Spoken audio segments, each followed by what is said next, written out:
Replacing one or many blocks in AutoCAD has never been easier. Select the block or blocks you want to replace. All selected blocks must be instances of the same block.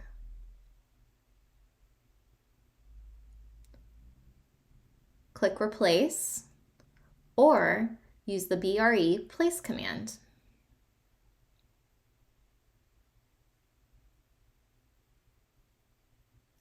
Using machine learning, suggested blocks will appear on the palette.